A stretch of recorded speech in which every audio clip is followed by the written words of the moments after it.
Mano, tô cagado, não vou mentir não. Tô cagado, mano. Tô nervoso. Tô tentando fingir normalidade aqui, tranquilidade pra ver se passa rápido a p do tempo, mas eu tô nervoso pra cacete, mano. Aí o centroavante do Bahia, 11 gols do campeonato. Mano. E o Vasco recupera, Ryan tá passando e pedindo por dentro. Já dominou, vai bater de canhota, não pegou Tá bom, o forte. Vasco deu um chute no gol. Fica até um pouco emocionado, né? Pra quem não sabe, o Vasco tá carregando uma estatística de um chute no gol a cada tempo jogado. Uma média de 2 chutes no gol por jogo. Nos últimos 3 jogos, o Vasco deu 6 chutes no gol, né? E o Vasco acabou de chutar no gol uma bola. Olha aí, mano. E com 15 minutos de jogo, ó. Caralho. Olha se não é uma evolução desse time do Vasco, cara. Chutando até no gol. Certo que foi um recuo pro goleiro, mas foi na reta do gol, eu acho. As informações do Bahia que vem pro ataque, bola dominada. Quase gol do Bahia, que eu tô ouvindo pela narração aqui, quase gol do Bahia. Já tô ouvindo pela narração aqui. Aí é loucura, né? Saiu! Não saiu. Para o Ademir, correu, evitou a saída de bola pela linha de lado. O William José vai para a cara do gol. O Ademir tem recurso e é canhota. Milagre do Léo Jardim. Joga pela linha de fundo. Canhotinho, trouxe por dentro, olhou para o William 2 vezes. E o Léo Jardim. Não dominou o PH. Juba recupera para o Bahia. Everton Ribeiro, que bolão para o Jean-Luc. Ademir limpou, arrumou para o Everton. Quase gol do Bahia de novo. Deu sobre o gol. Galera, é muita elegância. Não, mas é porque essa bola para ele, Luiz, né? É uma bola que não... Rapaziada, eu sou apaixonado, mas eu não sou otário não, tá? Merda tá desenhada aqui. Protegeu o David na marcação. Valeu o esforço do David. Ganhou a jogada. Pro outro lado, David.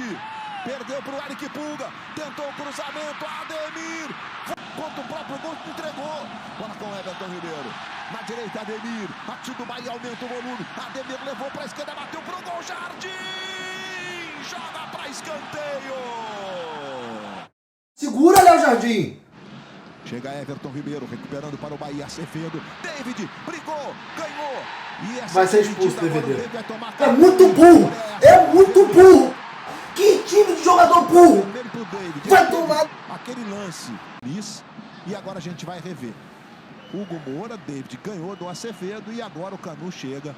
Cartão vermelho. Rapaziada, mais uma vez vou entrar na abordagem sobre o psicológico desse time do Vasco, que eu venho falando há muito tempo com vocês aqui. Lance de ataque, 20 minutos do segundo tempo, tem jogo pra cacete pra rolar, o DVD dá uma entrada criminosa. Ele mesmo reconhece que foi criminosa, não reclama, não faz nada, mas tá aí. O Vasco vai jogar com um a menos, já tava tomando uma pressão do Bahia, agora a situação deve piorar até o último segundo de jogo. Beleza. A sobra ali. Michel Araújo de novo. Ademir pedindo. Ademir tem liberdade, pode até bater pro gol. Ele faz o cruzamento. Pulga! Gol! O Vasco não conseguiu segurar, acho que 1 minuto com um jogador a menos. E é mais interessante de tudo, né? Que o Vasco foi lá, quando ficou com um a menos, tirou o Nuno Moreira, botou um zagueiro pra consolidar a defesa, né? Pra gente ficar, mais seguro. 1 minuto, 1 a menos. Gol do Bahia. E tá aí, meu. 5ª derrota consecutiva. Venho falando aqui, Vasco briga contra o rebaixamento. A luta é essa. Tem torcedor falando em Libertadores ainda. E eu tento ser o mais respeitoso possível aqui. De falar, não, calma, talvez você esteja equivocado. Agora, se eu ouvir torcedor do Vasco falando em Libertadores, eu já vou falar. Ô seu filho da puta, você torce pro Vasco, pô. O time não consegue fazer um gol. Que beleza, Vascão. Acevedo, não sei se vocês estão conseguindo ver melhor do que e eu, o que Pulga, aqui tá difícil. É que o Pulga tava machucado, Serginho. Acho que o Pulga foi embora, né? Tá passando. Isso, tá passando aqui na minha frente agora. Obrigado, Luiz. Pulga saindo aí com a camisa 16 no lugar do Caio Alexandre. Entrando, portanto. Vermelho. Vermelho pro Bahia. Que jogador burro, viado. Pô, com todo respeito, é muito burro. Tem que ser muito animal, viado. Tem que ser muito animal, mano. Tem que ser muito imbecil, cara. Ficou com o Gomes do lado esquerdo. Aí o Gomes vai pra cima da marcação do Ademir. Balançou o corpo. Vamos ver o que ele vai fazer de novo. Leva pro pé direito. Levantamento. Toque de cabeça. Voltou com o Gomes do lado esquerdo. A gente tá revendo a jogada. O jogo já vai recomeçar, mas aí o Gomes. E a cabeçada do PH. A bola passou à esquerda do gol. e ele não vai adicionar mais tempo, pediu a bola, acabou o jogo. Vitória do Bahia. Todo mundo sabia que isso ia acontecer, né? Não é novidade pra ninguém. A gente simulou com a vitória do Bahia. A gente imaginava que fosse um pouco mais fácil do que foi, mas como não tava fácil, o DVD fez questão de deixar. Eu tô falando há, sei lá, um mês de que o Vasco ainda não resolveu sua situação. Tem um monte de vascaíno me xingando, falando que eu sou pessimista, que eu tô vendo o pior cenário. E nesse momento o Vasco pode terminar a rodada, a depender de como forem os jogos da parte de baixo da tabela, a 3 pontos da zona de rebaixamento, né? Então, vamos ver aí se em algum momento a rapaziada vai perceber que o ano ainda não acabou. E quando eu falo isso, não é porque eu tô falando que tem Copa do Brasil pra jogar. É literalmente porque eu tô falando que o Vasco pode ser rebaixado no Campeonato Brasileiro. Até porque, com esse futebol, a preocupação na Copa do Brasil tem que ser não tomar uma goleada. Enfim, mas tá lá o Vasco reclamando com a arbitragem, porque muito provavelmente o problema pro Vasco não ter vencido esse jogo foi a arbitragem, tá ligado? Muito provavelmente, foi a arbitragem com certeza. O Diniz, que tirou o Robert Renan e botou o Verratti, que mais uma vez entrou em campo igual um poste, tá lá no meio de campo reclamando com o juiz, que o problema é o juiz da partida, tá ligado? Que beleza, mano, que beleza. Cadê a coletiva do Diniz? Em todos os lugares tá com essa qualidade ruim, mas eu vou ver mesmo assim. Igual a derrota do Grêmio. Tá com a qualidade ruim mesmo, rapaziada. Na verdade, não foram só 4 vitórias. A gente teve um período, acho que de 12 jogos. Em 12 jogos a gente perdeu o Palmeiras só. Acho que foram 7 vitórias e 4 empates e uma derrota. Foi uma sequência importante pra gente. Eu acho que depois disso, como aconteceu depois da vitória do Santos, e no começo do campeonato também teve observação, a gente baixou o nível de concentração. E as derrotas, as 5 derrotas, elas têm características muito distintas. O jogo de hoje, por exemplo, não foi igual a derrota do Grêmio. E Juventude do São Paulo também não teve nada a ver. Eu acho que o Grêmio e o Botafogo foram derrotas muito parecidas. Mano, chegou o ponto que a gente tá debatendo a diferença das derrotas do Vasco. Tipo assim, a gente não debate a diferença de um jogo que ganhou, um jogo que perdeu, um jogo que empatou. A gente debate a diferença dentro das derrotas do Vasco, tá ligado? O time foi muito apático, praticamente do começo até o final do jogo. Hoje o aspecto anímico melhorou, a gente marcou melhor. E a gente estava com dificuldade de criar, um time com uma certa falta de confiança, faltou coragem para poder fazer as coisas, para adentrar mais o último terço do campo e conseguir construir um maior número de finalizações, mas teve muito mais vontade de marcar e se defender. O jogo foi mais equilibrado. E a expulsão acabou determinando muito o resultado do jogo também. Aí a gente ficou com um jogador a menos, o Bahia colocou um pilha mais atacantes, só que a gente tomou um gol de novo numa falha que a gente não devia, uma coisa fácil de resolver. Foi o Bahia, isso também tem sido uma constante nesses últimos 5 jogos. A gente mais entregando o gol do que os adversários construindo de maneira contundente. Que beleza. Então agora a gente tem que saber juntar de novo, unir e melhorar, porque sexta-feira a gente tem um Inter em casa e a gente precisa fazer melhor o que a gente tem feito.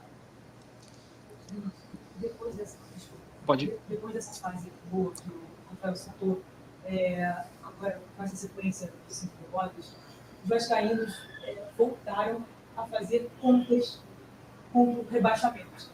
Isso é uma coisa que ainda passa na cabeça de vocês, dentro do vestiário, do elenco. Vocês veem o rebaixamento como uma ameaça real ainda antes de terminar o campeonato? Claro que vê. E tem que ver mesmo. A gente não tem pontuação ainda, faltam 3 jogos, a gente precisa pontuar. E isso é uma coisa que a gente devia ter. Isso é talvez um dos erros principais do time, é meio que quando o campeonato se apresentou para a gente tinha repertório, condição, jogando futebol de uma maneira que a gente podia aspirar coisa melhor, a gente meio que rejeitou. A gente não abraçou, e a torcida incentivando e apoiando. E aí, ou se você não vai, você fica. Você não fica mais ou menos, ou vai para cima ou vai para baixo. E a gente, porque no mesmo lugar você não fica. Se você não vai, não produz e não ganha jogo, o lugar da tabela a gente não ia ficar. A gente ia ficar em 7º lugar. A gente podia ter avançado mais, podia estar falando de uma outra coisa hoje, mas hoje a realidade é essa. A gente precisa pontuar, e o rebaixamento, lógico que é uma questão. Faltam 3 jogos para terminar o campeonato, não precisa ganhar. Precisa ganhar jogo. E a torcida está séria de fazer conta, e a gente tem que ganhar jogo. É isso que a gente tem que fazer. Diniz, boa noite. Lineker Beyond, canal A Hora do Vasco. 5 derrotas consecutivas, é difícil normalizar isso, né? O Vasco ele se comunica um pouco mal com o seu torcedor em relação a algumas coisas administrativas. Venda da SAF, a questão do potencial construtivo e reforma de São Januário já perderam também o tempo, aí, o time de quando vai ser. A gente tem também as ações da Vasco SAF em arbitragem, também não temos nenhum posicionamento oficial. E essa ansiedade, né, a própria falta de comunicação, vai para o torcedor.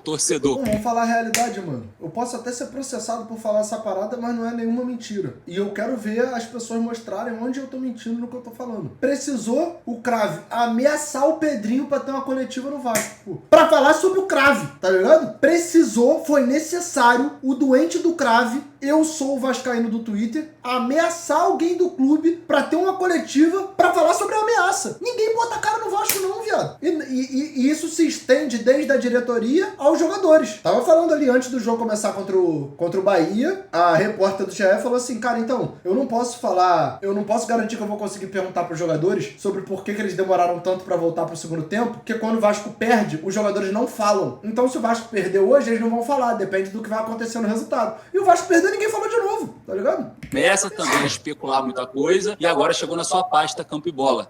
Tem várias especulações acontecendo durante essa semana. O Diniz perdeu o vestiário, o elenco tá rachado, os jogadores não estão se comprometendo com o brasileiro por causa da Copa do Brasil, enfim, várias especulações. O que eu vou pedir aqui para você, por gentileza e com todo respeito?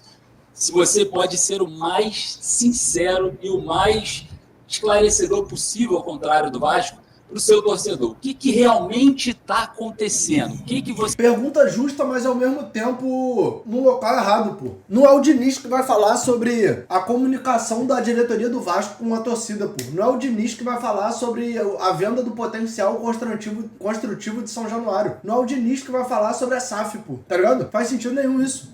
Você pode falar, eu sei que existe um limite para isso, claro, mas até onde você pode falar, eu peço para você esclarecer para o torcedor. E se você trazer esse problema para você, como você é um grande líder, você traz para você vários problemas que vêm acontecendo durante sua passagem no Vasco. Você acha que a sua relação com o Pedrinho que já falou, externou vários momentos, que é muito seu fã, que gosta muito de você, se isso te coloca numa zona de conforto diante desse cenário que em qualquer time grande seria pautado uma demissão? Obrigado. Não tem conforto no Vasco com 5 derrotas, Lineker. E o Pedrinho gosta muito de mim, mas se o dia que ele tivesse que me demitir, ele teria que me demitir. Mas eu não acho que é essa a questão. Você sabe que o time tinha uma projeção, o time conseguiu feitos importantes. Nesse período que eu estou aqui, a gente teve momentos brilhantes, assim, meio que de subir e descer, a vitória do Santos, a classificação do Botafogo, essa série de 12 jogos praticamente com uma derrota no meio, e jogando de uma maneira tal que a gente deu muita esperança para o torcedor, e o torcedor tem esperança também, nós estamos na semifinal da Copa do Brasil. E não tem muito sentido. Tem. Hoje, minha última preocupação é a semifinal da Copa do Brasil. Tem literalmente 35 picas batendo na bunda do Vasco e eu vou estar preocupado com semifinal de Copa do Brasil, cara. Sem saber nem se no ano que vem eu vou jogar a Série A ou não. Se acontecer de passar do Fluminense que tá voando, ainda teria que ganhar de Corinthians ou Cruzeiro. E não é por conta de mim. Não é por causa do Pedrinho. Você especular assim, demissão, porque foi assim, praticamente 14 dias para que aconteceram esses 5 jogos. Então você não pode, isso é um mal do futebol brasileiro. Então uma coisa que era fantástica em 14 dias, que tipo de administração seria essa? Que alguns clubes fazem isso, e é ruim, né? Você tem que demitir, os caras não confiam. Pô, mas o que tem a ver uma coisa com a outra? De ser 14 dias. Aí se os jogos fossem mais espaçados, fossem 30, aí pode ser demitido. Aí foi em 14, não pode. O Vasco jogou 5 jogos em 14 dias e os outros times também. Ué? Esse cara acha que não vai prosseguir, você acha que é ruim. Se você vê as coisas importantes que o Vasco tem, o Ryan, o crescimento do Ryan, de um monte de jogador do Barros, de muita gente. O Paulo Henrique foi para a seleção, os colombianos chegaram aqui, estavam fora da seleção, voltaram para a seleção, o Puma continua sendo convocado. Então tem um monte de coisa boa nesse período. Nós tivemos 14, 15 dias em futebol assim. Se você não aproveita, a gente tinha que ter aproveitado melhor o momento que assim se apresentou para a gente. Hoje não faltou vontade, não faltou ânimo, mas não faltou concentração também. Mas contra o Juventude faltou contra o São Paulo, faltou contra o Botafogo. Então agora o time vai reaprendendo. Quando eu falei uma vez numa entrevista que o time, o Vasco aprendendo a ser grande, não é o Vasco instituição. O Vasco é gigantíssimo, um dos maiores times do mundo. Vou comparar o Vasco com o Manchester United. Lá em 2000 fizeram semifinal de campeonato mundial. Lá vem. Ó. O Vasco aprendendo a ser grande, é o Vasco, instituição. Tá. O Vasco é gigantíssimo, um dos maiores times do mundo. Vou comparar o Vasco com o Manchester United. Lá em 2000 fizeram semifinal de campeonato mundial. O Manchester United, esse período para cá, passa por um período parecido com o Vasco. E ele faz um recorde histórico aí dos 25 anos para cá. A grande realidade é que a única coisa que o Vasco tá parecendo no Manchester United hoje é que os dois não ganham porra nenhuma, né? Os dois só irritam o torcedor e tal. Agora, realmente, em 2000, o Vasco passou o peru no Manchester United. O problema é que tem um quarto de século de lá pra cá e nesse tempo todo o Vasco só decaiu, né? Então... E nem era disso que eu tava falando. Eu tava falando desse Vasco que eu sou o time que eu dirijo, eu me incluindo, e os jogadores, esses jogadores que precisam aprender a ser grande do tamanho do Vasco. A gente não pode colocar a torcida e alimentar a torcida de esperança, uma torcida tão sofrida, a gente vai, agora vai, agora vai, agora não vai. Agora vai, agora vai, agora não vai. A gente não pode fazer isso. A gente tem que ser mais contundente. E isso é para ter ser grande. Do jeito que a torcida é. A torcida é imensa. O Vasco vai ser gigante sempre. Mano, é bizarro. Mano, vai chegar o jogo contra o Internacional, o estádio socado de gente, não tem espaço pra tu abrir o braço na arquibancada pra ver esses filha da puta de novo, mano. Vai tomar no viado. É um dos maiores times do mundo. Do mundo. Só que o time tem que aprender a ser grande. Quando eu vou dizer aquilo, esse time precisa aprender a ser grande. Em relação às outras coisas de vestiário, isso é bobagem. Você sabe que é bobagem. Sabe da minha relação? Como é que ia ter uma vestiário? Quem que ia rachar o vestiário? O Léo Jardim? O Ryan? O Veguete? O Felipe Coutinho? Todo mundo melhorou. O Felipe Coutinho não jogava partidas sequenciais.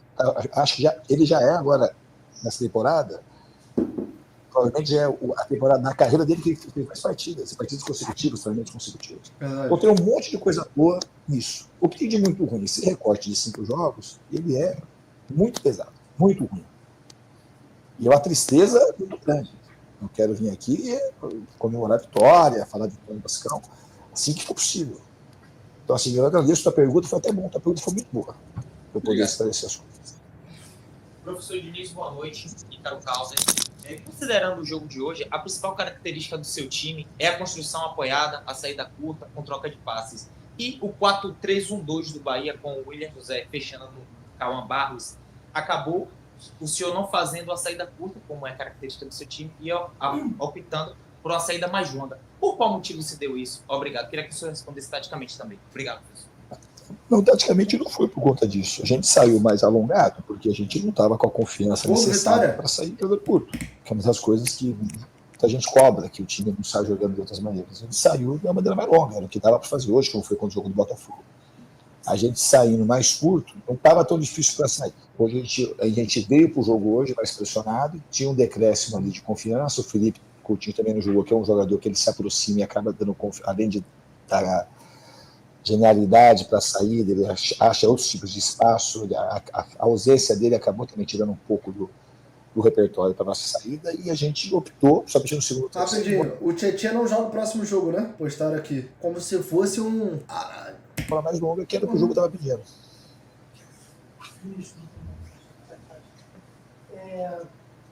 Nos últimos 5 jogos, o Vasco acabou levando 11 gols, um dos fatores que tem ajudado para esse momento ruim que não vinha acontecendo na fase em que o time estava com mais confiança, estava ganhando jogos e empolgando o torcedor novamente.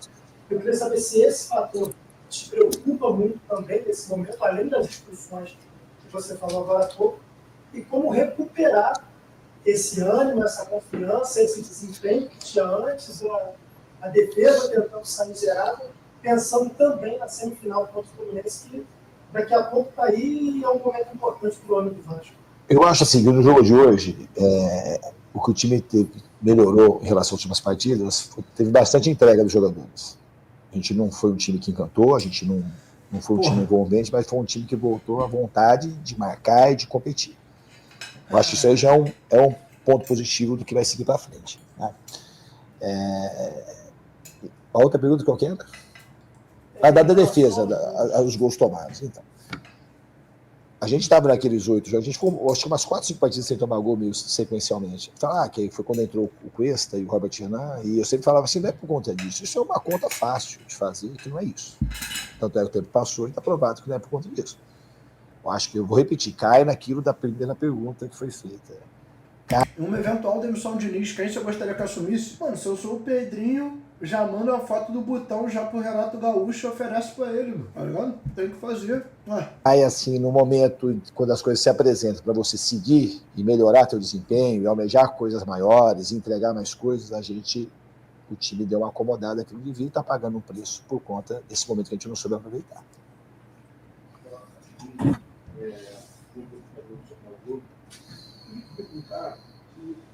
Tite não treina no Vasco, não. Tite não treina no Vasco, não. Não. Se eu ia gostar, ia pra... Mas nós não treina no Vasco nem... Não, o Vasco não tem dinheiro pra pagar o Tite, não, cara. O Tite é treinador com muita grife, mano. Mais do que o Renato Gaúcho. Pô. Vamos pro Tite treinar no Brasil, mano. Só Flamengo, Palmeiras, Cruzeiro, um Botafogo, pelo dinheiro que tá, né? Tipo, teoricamente, porque o Botafogo é nebuloso, né? Mas teoricamente, talvez o Corinthians, mas o Corinthians mais pela identificação do que qualquer outra coisa. O que é a mensagem que você passa? Que já nem é mais tanto quanto antes, né? Depois de uma derrota como essa, você enfatizou que a expulsão do David foi determinante para a partida, também enfatizou os erros defensivos, mas também enfatizou que o Vasco precisa melhorar, ganhar jogos para pontuar. A mensagem para os jogadores é mais de uma bronca, talvez, de tentar mexer ali animicamente com o elenco, ou de tentar reanimar para dar confiança para os jogadores? Eu acho que são as duas coisas. Eu acho que tem correção, e todo mundo sabe, e tem coisas importantes que a gente melhorou o estado anímico, e a gente precisa voltar a ter coragem, para poder, confiança, para fazer as coisas que o time sabe fazer. Então, eu acredito muito no time. Eu já falei mais de uma vez, é um time que trabalha muito, o Vasco. Trabalha muito mesmo. É um dos times que eu peguei na minha carreira que mais trabalha, e a gente vai juntos sair dessa situação. Encerrado aqui, coletiva técnica. Falou e não falou porra nenhuma. Enfim, eu sigo procurando essa eventual luz que poderia existir no fim do túnel. Mas até o momento, pra mim, ela vai parecendo que não existe. Enfim, vamos ver o que o Vascão vai reservar pra gente, né? Vamos ver.